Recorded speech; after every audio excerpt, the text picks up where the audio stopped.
O grupo musical intitulado Música Viva compreende a importância social e artística da música popular, apoiando qualquer iniciativa no sentido de desenvolver e estimular a criação e a divulgação da boa música popular, combatendo a produção de obras prejudiciais à educação artístico-social do povo.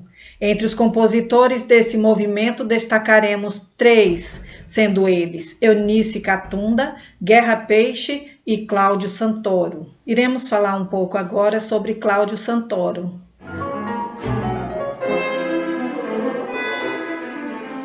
Cláudio Franco de Sá Santoro nasceu em Manaus no dia 23 de novembro de 1919. Mais um exemplo de menino prodígio. Violonista, mudou-se para o Rio de Janeiro aos 19 anos, já era professor assistente do Conservatório de Música do Distrito Federal.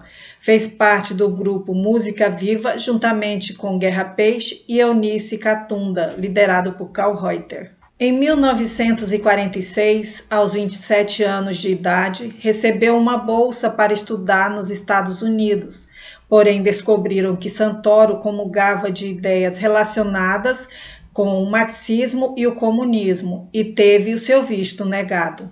No ano seguinte, ganhou outra bolsa, dessa vez para estudar na França, com Nadia Boulanger, renomada professora. Detalhe, sua viagem a Paris foi a bordo do navio Groisque, que ostentava o título de navio mais lento do mundo. Viagem essa que durou 24 dias na terceira classe. Seus estudos na França logo renderam a Santoro o prêmio anual para jovem compositor em Boston, que tinha entre o jurado Stravinsky. Ao retornar para o Brasil, assume a função de Spala, primeiro violonista da Orquestra Sinfônica Brasileira.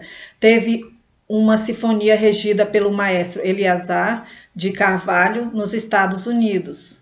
Por questões financeiras, Santoro realizou trabalhos diversos como forma de completar sua renda. O compositor sempre reclamava de baixos salários oferecidos por diversos segmentos.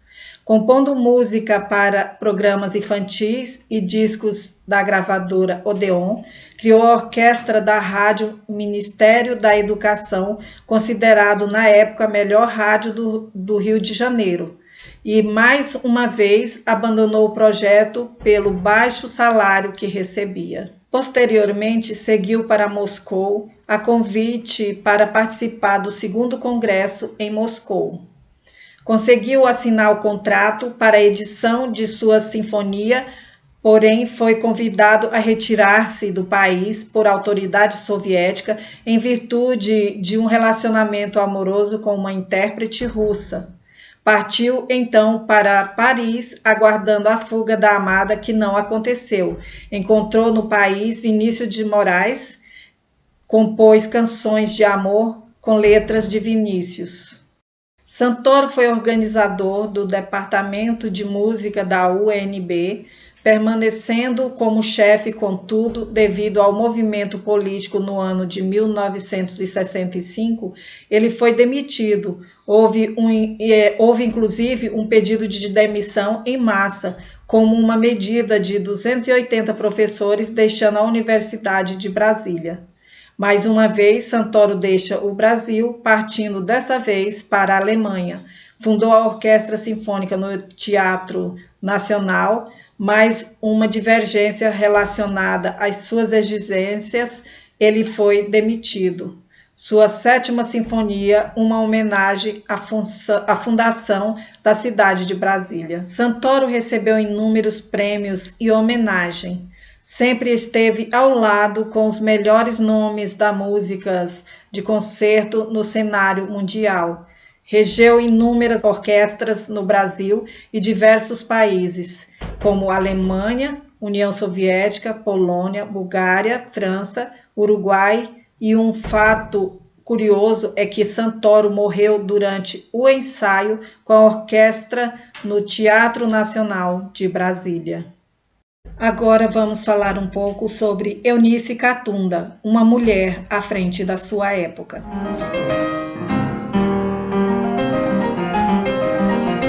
Eunice nasceu no Rio de Janeiro em 14 de março de 1915. Começou a estudar piano aos 5 anos de idade, talentosa e precoce. Aos 12 faz seu primeiro recital e aos 17 já estreava como solista com a Orquestra Sinfônica Municipal do Rio de Janeiro. Mudou-se para São Paulo em 1934, onde aprofunda a sua técnica de interpretação pianística e composição com Camargo Guarnieri, que a estimula a expandir seus conhecimentos da música brasileira e de suas raízes folclóricas. Assim como Cláudio Santoro e Guerra Peixe, Eunice torna-se aluna de Carl Reuter em 1946, penetrando no domínio da música decafônica e liga-se ao grupo Música Viva, passa-se a familiarizar-se com as propostas e experimentações mais radicais da vanguarda musical europeia. Em 31 de julho de 1948, Eunice parte para a Itália com Carl Reuter e vários de seus alunos, a fim de tomar parte no curso internacional de regência ministrado pelo cérebro regente Hermann Scherchen. O curso, que seria de 2 meses, se tornou um ano de estudo e muito aprendizado, no qual a compositora dizia ter sido o melhor período da sua vida. Eunice sempre esteve em contato com grandes nomes da composição internacional e realizou pesquisas folclóricas pelo interior do Brasil, principalmente nos estados de Alagoas e Bahia. Ela também fez produções literárias, artigos, poemas, dentre outros. Infelizmente, ela teve a carreira interrompida não uma, mas 4 vezes, uma por questões emocionais, outra por sectarismo político, a terceira por razões de saúde e a última por desonestidade da sua agente nos Estados Unidos, que a deixou sem nenhum tostão. Eunice teve a oportunidade de tocar com Villa-Lobos. O compositor ficou tão impressionado com a sua interpretação que fez a sua indicação para uma turnê na Argentina. Um detalhe sobre os compositores aqui apresentado é que Eunice estudou orquestração com Guerra Peixe. Das suas obras destacamos Negrinho do Pastoreio, pela qual recebeu o prêmio Música Viva. Além disso, teve sua primeira peça orquestral, Cantos à Morte, estreada mundialmente sob a regência de Hermann Schuster na Radiodifusão Zurique. Em 1950, Camargo Guarnieri faz publicar sua carta aberta aos músicos e críticos do Brasil no jornal O Estado de São Paulo. Na carta, Guarnieri alertou os jovens para o perigo da difusão da ideia alienante do anticonstitucionais, conclamando a todos para que valorizassem as raízes e a música popular brasileira. Convencido dos valores propagados pelo compositor, Eunice Catunda rompe com a estética da música viva e com Carl Reuter, contribuindo para a dissolução final do grupo já fragilizado. Vale destacar toda a força de Catunda como mulher em lutar e conseguir se destacar no cenário musical, político e cultural, não só no Brasil, em meio a um cenário de incerteza e pressões que infelizmente valida ainda mais a força da mulher, que já carrega consigo a difícil tarefa de associar papéis como esposa, mãe, como atividades como pianista, compositora, estudante, professora, regente e tantas outras. Vamos descobrir agora um pouco sobre Guerra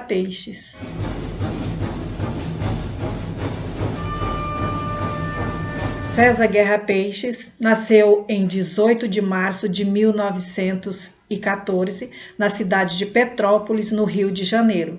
Filho de imigrantes portugueses, seu pai, músico amador, foi o responsável pela sua iniciação musical, tendo o violão como instrumento inicial.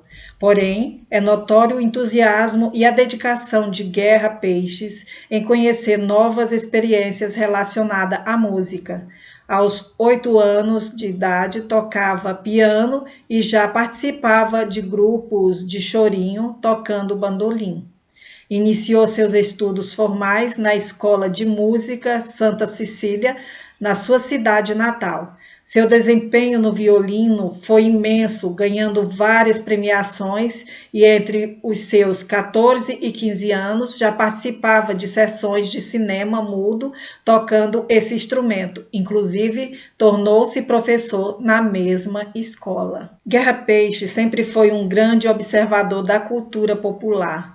Há relatos de que ele escrevia até mesmo vários pregões, que são aquelas verbalizações de vendedores na rua e feira, oferecendo seus produtos.